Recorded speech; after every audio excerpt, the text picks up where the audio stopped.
Let's do it.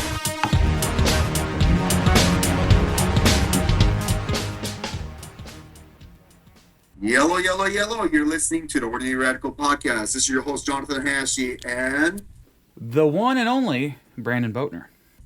Ordinary Radical Podcast is discipleship biblical living, feature conversation and Q&As concerning a wide variety of topics to help you to grow as a disciple through the local church, leadership, discipleship mission. What up? How are you today, sir? Haven't seen you in a minute. I know, man. It's been forever. Life's good. Summer is great. Did you do any vacation? Oh yeah. We went to Texas and saw my family, and that was good. First time since COVID, so that was really good. Man, nice, man. What's in Texas?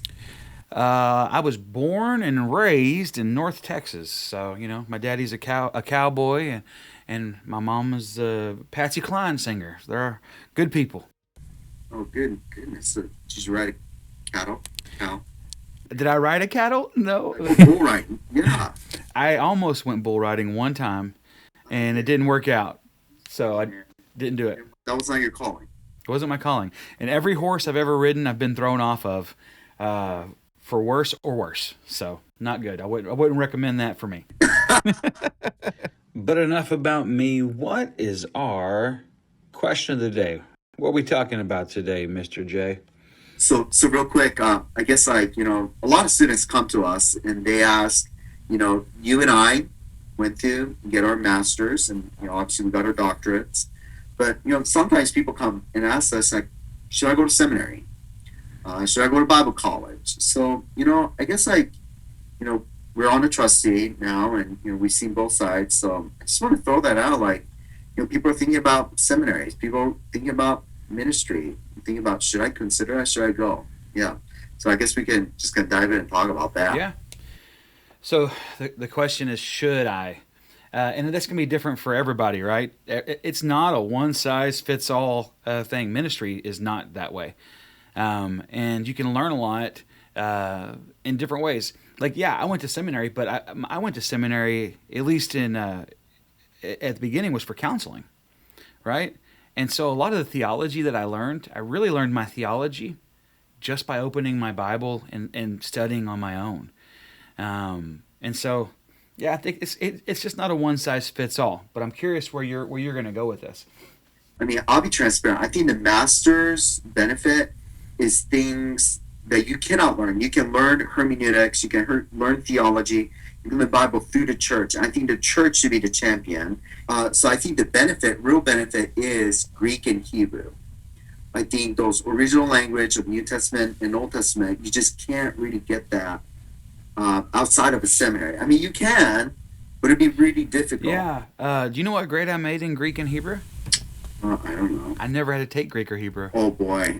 I think what close to the heels of what happens in the classroom, I'm interested in seminary, Bible college, is what happens outside of the classroom. The on-campus experience, it's a friendship you make and so forth. I'm sure, you made some lifelong friends.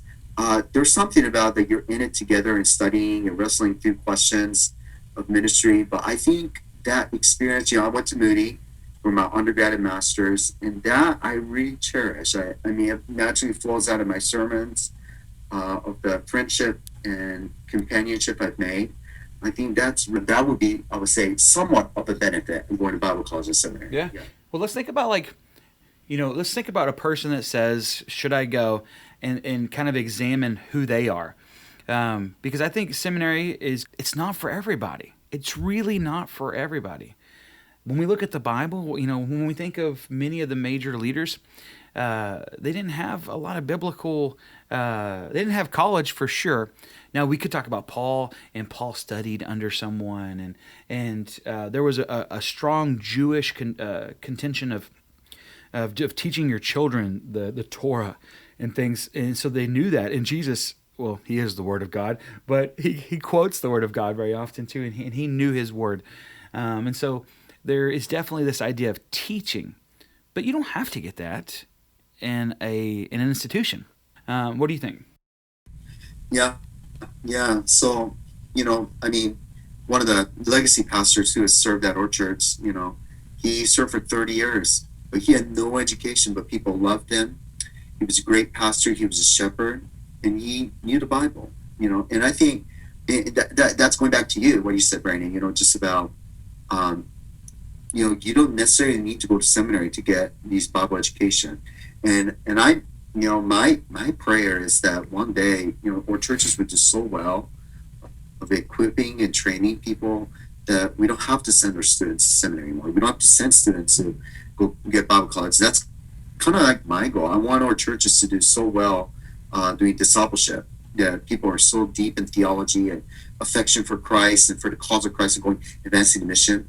That ought to be the case, but so it's kind of funny because, we are products of higher education, but at the same time, for me, I'm not just trying to play devil's advocate, but consider even going on the mission field and learning through that. Consider growing in different types of intelligence.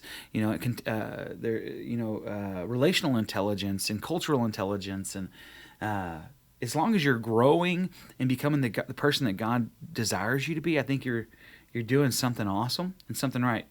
I think it was Einstein that says that the moment you stop learning, you start dying. It's really about just learning and just being the best tool for God that you can be. And if that's college or a seminary or something along those lines, go after it. But maybe in a time, it's being at a specific church and studying under a pastor who's going to take you under their wing. I'm praying that churches would be more faithful, in stirring, training, equipping, Ephesians 4:12, the saints for the work of the ministry. But at the same time, I'm grateful. I'm really thankful. I was able to have several years, be able to go to Moody, be able to go to Southern Seminary in Louisville, Kentucky, and now serving as a trustee at Midwestern.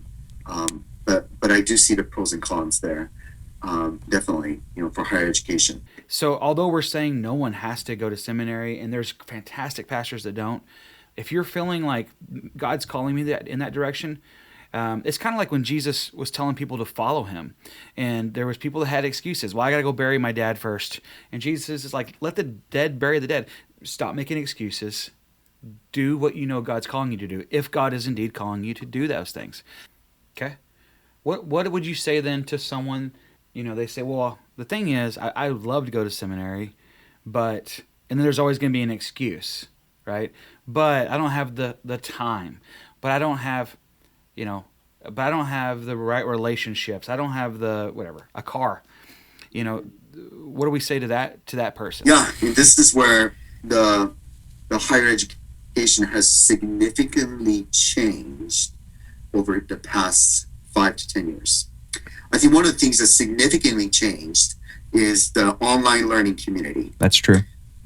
So, you yourself experienced this. I think at a doctoral level too, a lot of times, even 10 years ago, in order to get a PhD, doctorate of philosophy, you needed to have the on-campus experience. Mm-hmm. The pastors would have to quit their jobs in order to go. Mm-hmm. Well, that's not the case anymore. There's a lot of, and again, this is kind of going into nitty-gritty details, but, there's something called a modular program, which there is a pre-class work that you do a lot of work prior to going on campus. You go intensive 1 week on campus in the writing process and writing projects, and then you go off campus and have the post classroom experience. So it's kind of like a hybrid model of on-campus experience, off-campus experience, or sometimes today you can get a whole doctorate online. Mm-hmm. You still, with the digital content, with websites and cameras, has make it very, very much accessible. But so sometimes when people say, well, I can't go on campus, I'm going to say, well, have you considered an online option, Mm-hmm. But that may be my response immediately. Yeah. What about you? I went in person, but we definitely, at least for my doctorate, I definitely did most of that work online or at home. And even some of our classes, they were allowed to be on site, and I was allowed to do them here in St. Louis. So things like that, it's changed. If you have an excuse not to go, just remember that you're always going to have an excuse, right? Yeah, you can consider the financial component that could be a reason not to go, but again, God has taken care of so much. Like for me too, like I never thought I would ever go to college. In fact, I was a high school dropout. But God had other plans, and God has been so gracious and worked it all out. I mean, so, I'm thankful. And there was a financial component I was very concerned. But God has been so faithful, so kind, and taking care of all of that. So, finance could be big, but, it shouldn't be a make or break it deal to me. If God has really called you and you want to be equipped, then go to, I think one of the best, schools out there and dedicate your time, just so in order that you can faithfully minister and preach the gospel, advance the gospel, going on the mission field, then I'll say, by all means, I think even age, some people say I'm too old to go. Well, I know folks from my church who's age 15, they're getting their masters. And I think there's huge benefits to that, or whether counseling too, right? You and I did counseling background. Some of those things are just hard to learn on your own, right? It's better to learn from people who are experienced, they got the background and expertise in those areas. I think that's a huge benefit, going to Bible college or seminary, or licensing. I think all those are fantastic avenues in order for you to get trained and go forth. And the fact of the matter is, if God is calling you to this, there are just so many benefits. Let's talk about some of those benefits, Jonathan. So it's really a lifelong relationship that you build, and praise be to God. God bless the school that D.L. Moody founded. I met my wife through that. There you go. As we began to do ministry and so forth, and because we both had a love for that, so yeah. So I think seminary has the opportunity to open up your eyes and to help you see and experience some things. Many people were raised in some sort of church, but when you go to seminary, especially for us, I don't know about you, like I was in almost rural area, right? Going into the city was totally different. So that, there's definitely benefits. You already pointed to relationships. I built a lot of really great relationships in seminary that have played into who I am as a person. So I've just been accessible to different people that I just wouldn't have had in my own church. So many of our listeners, maybe they have a church that's 30 or 40 people, and you probably don't have a seminary teacher that's in that church. Maybe you do, but so there is a really neat opportunity to learn from people that have different points of views, to learn from different cultures and things, as we said. So, Yeah, kind of like one thing I would say, discouraging students who are thinking about seminary, some people say, unless I go to seminary, I can't be a pastor. And that's not true. I mean, seminaries don't give a license or ordination certificate. That's true, right? There's a lot of people who go to seminary and don't end up becoming a pastor or, whatever. Like it doesn't mean, but there's something about that piece of paper that you get. And it shows that educational rigor and theological intensity that you've gone through dedicating your life. It means something, but it doesn't mean everything that makes you called to ministry. Right. So and I would say to students, if you think in order to become a pastor, I need to go through seminary, I would say, well, that's probably not one, right motive, and second, right goal. There's a lot of great pastors out there. Like Charles Spurgeon never had an education. Like that became one of the world's greatest, the Prince of Preacher. So I just encourage people that that's not the case always. Yeah, just one more thing that going to college, it forced me to do was just get out of my box. There was one assignment that I had, and it was to go tell 2 people about the saving power of Jesus Christ. And this is in seminary. And the teacher said that for many of his students, this was the very first time they had done it in seminary.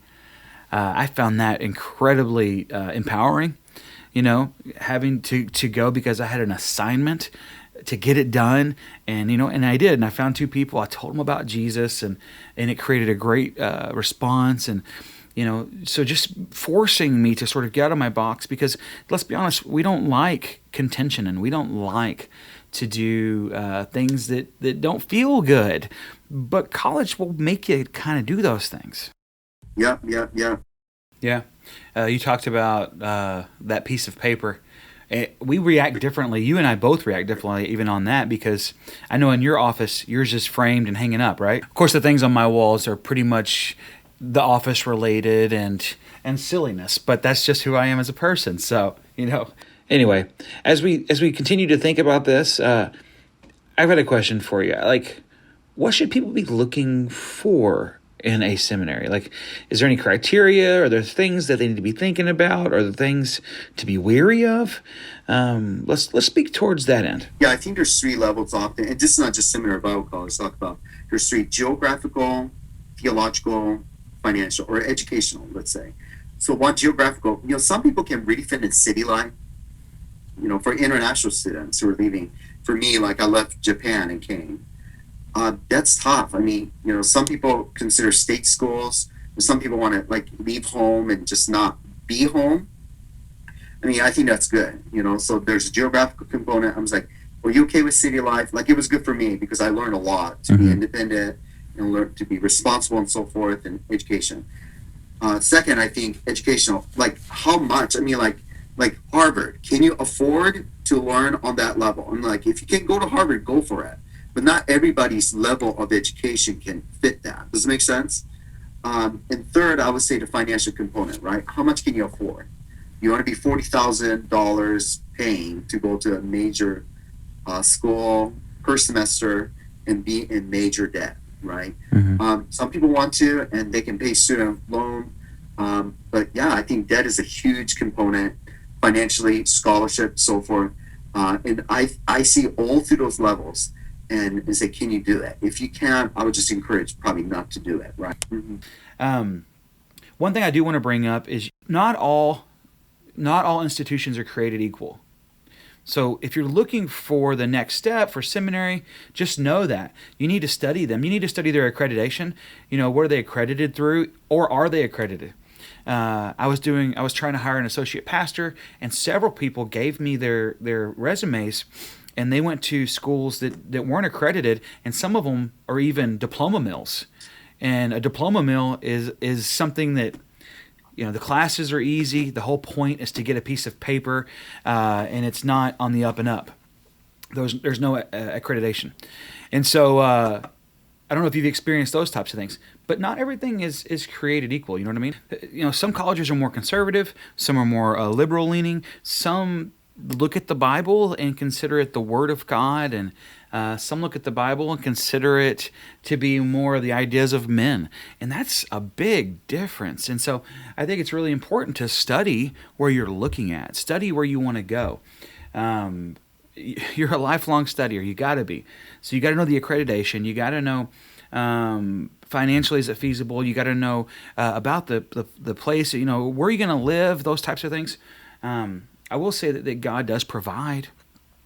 Quick story.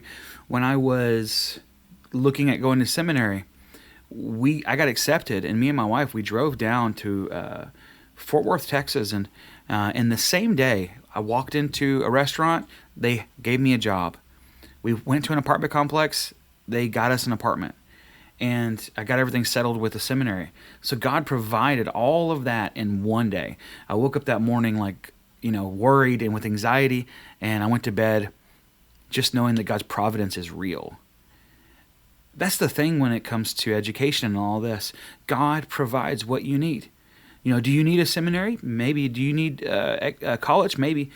Or maybe God calls you to a technical school, or maybe God calls you somewhere else to work underneath someone. Some of your churches have just really great leaders, and you need a strong discipleship program, and those types of things as well.